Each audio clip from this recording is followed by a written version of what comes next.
जय हिंद प्यारे साथियों, आपका स्वागत है टाइम क्लासेस में। मैं सचिन दुबे में आज आपको हिंदी कक्षा 12 के बहुविकल्पीय प्रश्न कराने वाला हूँ। 10 बहुविकल्पीय मोस्ट इम्पॉर्टेंट 10 बहुविकल्पीय प्रश्न कराने वाला हूँ।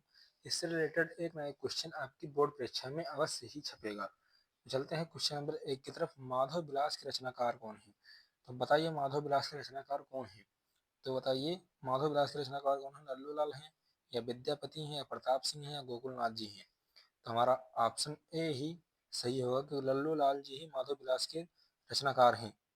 चलते हैं क्वेश्चन नंबर दूसरे की तरफ। ऑप्शन नंबर हमारा यहाँ पर ए सही होगा। चलते हैं क्वेश्चन नंबर दूसरे की तरफ। गोरा बादल की कथा के लेखक कौन है? गोरा बादल की कथा के लेखक कौन है? तो बताइए जटमल हैं, या प्रताप सिंह हैं, या गोकुलनाथ जी हैं, या राजा राममोहन राय हैं? तो गोरा बादल की कथा के लेखक जटमल जी हैं। चलते हैं क्वेश्चन नंबर तीसरे की तरफ। 24 तारीख से आप सब लोगों का पेपर भी है, तो उसी की दृष्टि से ये बनाया गया है।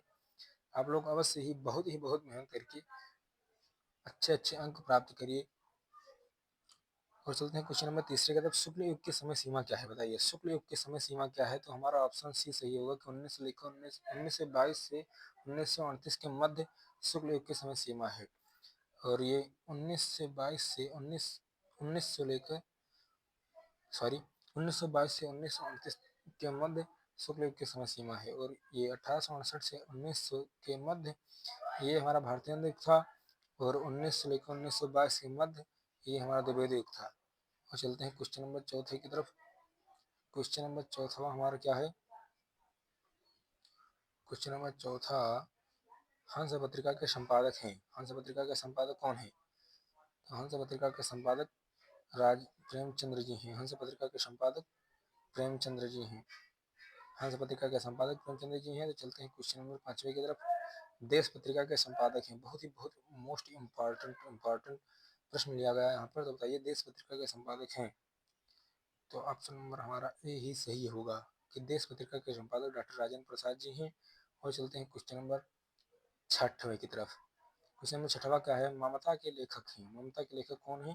तो रामचंद्र शुक्ल जी हैं, जयशंकर प्रसाद जी हैं, पद्मलाल पुनाला बख्शी जी हैं, डॉक्टर राजेंद्र प्रसाद हैं। तो ममता के लेखक जयशंकर प्रसाद जी हैं। चलते हैं क्वेश्चन नंबर सातवें की तरफ। क्वेश्चन नंबर सातवां हमारा क्या है? क्वेश्चन नंबर सातवां, पानी में चंदा और चांद पर आदमी के लेखक कौन है? बताइए पानी में चंदा और चांद पर आदमी के लेखक कौन हैं? जयप्रकाश भारती जी हैं, या जयशंकर प्रसाद जी हैं, पद्मलाल बख्शी जी हैं, डॉक्टर राजेंद्र प्रसाद हैं? तो पानी में चंदा और चांद पर आदमी के लेखक जयप्रकाश भारती जी हैं। और चलते हैं क्वेश्चन नंबर आठवें की तरफ। क्वेश्चन नंबर आठवां हमारा क्या है? उसने कहा था किस विधा की रचना है? पहले तो बताइए किसकी रचना है? पहले बताइए किसकी रचना है? तो उसने कहा था पंडित चंद्रधर शर्मा गुलेरी जी की रचना है। पंडित चंद्रधर शर्मा गुलेरी की रचना है। और ये कहानी विधा की रचना है। आप लोग याद रखिएगा, ये कहानी विधा की रचना है। उसने कहा था। ये बहुत महत्वपूर्ण है। इसको एक एक प्रश्न को आप रट लीजिए, क्योंकि यही से रिलेटेड क्वेश्चन आपके पेपर में देखने को मिलेगा। चलते हैं क्वेश्चन नंबर 9 की तरफ। हमारा नवा क्वेश्चन हमारा क्या है? नवा क्वेश्चन क्या है? फूलों का कुर्ता कहानी के रचनाकार हैं। फूलों का कुर्ता कहानी के रचनाकार कौन है? यशपाल जी हैं, जयशंकर प्रसाद जी हैं, पद्मलाल पुन्नालाल बख्शी जी हैं, डॉक्टर राजेंद्र प्रसाद हैं? तो फूलों का कुर्ता कहानी के रचनाकार यशपाल जी हैं। फूलों का कुर्ता कहानी के रचनाकार यशपाल जी हैं। ये कहानी विधा की रचना है, याद रखिएगा ये सब। चलते हैं क्वेश्चन नंबर 10वें की तरफ। क्वेश्चन नंबर 10वां हमारा क्या है? एक घूंट किस विधा की रचना है? बताइए एक घूंट किस विधा की रचना है? और पहले तो बताइए किसकी रचना है? तो एक घूंट जयशंकर प्रसाद की है, और ये एकांकी विधा की रचना है। तो एक घूंट एकांकी विधा की रचना है। इसको प्रथम एकांकी भी कहा जाता है, याद रखिएगा।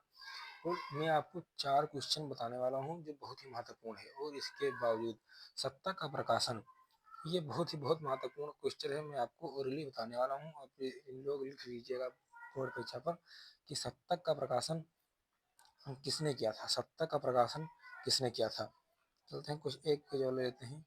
सत्तक का प्रकाशन किसने किया था? तो सप्तक का प्रकाशन अज्ञे जी ने किया था।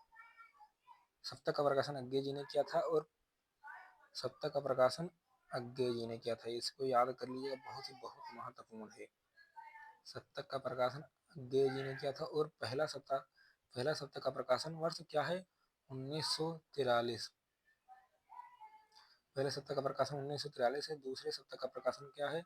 तो दूसरे सप्ताह का प्रकाशन 1951 है। याद रखिएगा 4 सप्ताह का प्रकाशन हुआ था, ये बहुत ही बहुत महत्वपूर्ण है।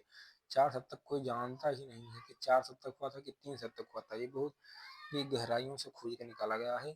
तो क्वेश्चन तीसरा नहीं है, तीसरा है कि 1951 के बाद 8 इसमें और जोड़ दीजिए, 1959। 1959 में तीसरे सप्ताह का प्रकाशन हुआ था। वो चलते हैं, चौथा हमारा प्रकाशन वर्ष क्या है? चौथा प्रकाशन वर्ष क्या है?